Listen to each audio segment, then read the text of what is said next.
Billy Bob Thornton's unexpected appearance on The View was supposed to be a light-hearted plug for his new Amazon series Land of Dreams, but within 90 seconds the entire studio audience knew this wasn't going to be the usual celebrity softball interview. The trouble started when Joy Behar, leaning forward with that familiar half-smirk, asked Thornton about his well-known passion for collecting antique percussion instruments and whether he thought rich white celebrities playing poor people's music was a form of cultural appropriation. The audience gave a nervous chuckle, expecting Billy Bob to laugh it off like he usually does with quirky questions. Instead, the 69-year-old actor put his coffee down, looked Behar dead in the eye and said, "Joy, I grew up so dirt poor in Arkansas we didn't have electricity half the time. So maybe you ought to check your own privilege before you start throwing that word around at me." You could hear a pin drop. Whoopi tried to jump in with a quick joke about tambourines, but Thornton wasn't done. He went on to say that people in Hollywood who never left Manhattan or Beverly Hills love telling actual working-class Americans what they're allowed to play or say, and that the real appropriation is when coastal elites speak for people they've never met. Behar's face tightened. She fired back that intent doesn't matter when the power dynamic is uneven. Thornton laughed out loud and replied, "Honey, the only uneven power dynamic I see right now is you sitting there with a 7-figure paycheck telling me I can't bang a drum I bought with the first $20 I ever earned acting." The audience split instantly, half gasping, half applauding like it was a wrestling match. Things escalated faster than anyone expected. Joy Behar, visibly irritated, brought up Thornton's famous 2009 radio interview where he refused to talk about his movie because the host called him an actor instead of a musician, using it as proof that he had a history of being difficult. Thornton didn't flinch. He said that story had been twisted for 15 years and that he was actually on heavy painkillers recovering from a broken collarbone that day, but nobody ever bothers to fact-check when there's a narrative about a redneck being angry. Then he turned directly to the camera and told Middle America, "They want you to hate yourself for where you came from, don't let them do it." The crowd erupted. Behar snapped that appealing to Middle America was just dog whistle language these days. Thornton shot back, "No, Joy, Middle America is just people who work for a living and are tired of being lectured by people who summer in the Hamptons." Whoopi Goldberg tried again to steer the conversation to the new TV show,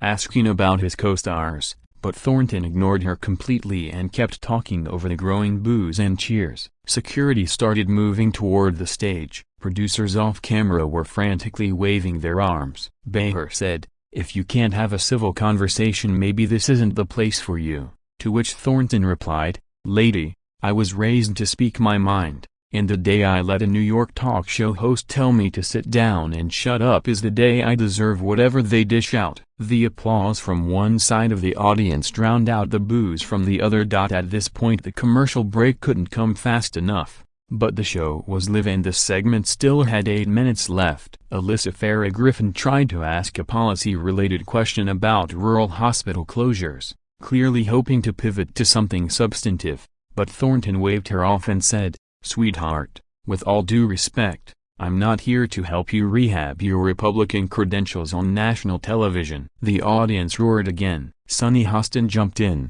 accusing Thornton of toxic masculinity for the way he was speaking to the women on the panel. Thornton laughed and said, "Ma'am, I've been married 5 times. I know exactly how to talk to strong women. What I don't know how to do is pretend I agree with nonsense just to stay on the guest list." Joy Behar, now fully red-faced, told him he was embarrassing himself and that maybe he should leave if he couldn't respect the platform. Thornton stood up, took off his mic pack, and said, "Respect is earned, not handed out because you've got a hot topic and a coffee mug with your name on it." He turned to the audience, gave a small salute, and started walking off stage while half the crowd gave him a standing ovation and the other half sat in stunned silence. Back at the table, Behar muttered a "good riddance" just loud enough for the hot mix to catch it. Backstage footage later leaked showing Thornton calmly retrieving his jacket while a panicked producer begged him to come back and finish the segment. He reportedly told the producer, "Son, I've been kicked out of better places than this for worse reasons," then walked out the side door where his driver was waiting. Within 20 minutes clips were all over social media. Conservative accounts hailed him as a hero speaking truth to power. Liberal commentators called the whole thing a planned stunt to promote his show among MAGA viewers. The View's official X account posted a statement saying the show respects diverse viewpoints but will not tolerate guests who disrespect the hosts, which only poured gasoline on the fire. By that afternoon, Billy Bob Walks was trending higher than the actual show. Clips of him saying "check your own privilege" got millions of views in hours. Late-night hosts were already writing monologues. Thornton himself posted nothing. He just shared a photo on Instagram of himself eating barbecue in Texas with the caption "Some days you just gotta go home." The fallout dominated cable news for the next 48 hours. Fox News replayed the walkout on loop with Chiron's reading Hollywood elite's silence working-class voice. MSNBC panelists argued it was another example of privileged white men refusing to be held accountable. On X, blue-check journalists called for Amazon to drop his show while others started GoFundMes to buy Billy Bob more drums. The View tried to move on the next day with a segment about holiday recipes, but the live audience kept holding up phone flashlights every time Joy spoke, turning the studio into an impromptu concert protest. Ratings, predictably, hit a 3-year high. Amazon reported Land of Dreams jumped to number 2 on their streaming chart overnight. Thornton finally broke his silence on a small Arkansas radio station, saying he had no hard feelings toward any of the ladies, that they were just doing their job the same way he was doing his, but that he wasn't raised to bite his tongue when somebody comes at his roots. He ended the interview by dedicating his next drum solo to everybody who ever got told they don't belong somewhere because of how they talk or where they're from. A week later, the dust still hasn't fully settled. Joy Behar addressed it briefly on air, saying she stands by every question she asked and that passionate disagreement is what the show has always been about,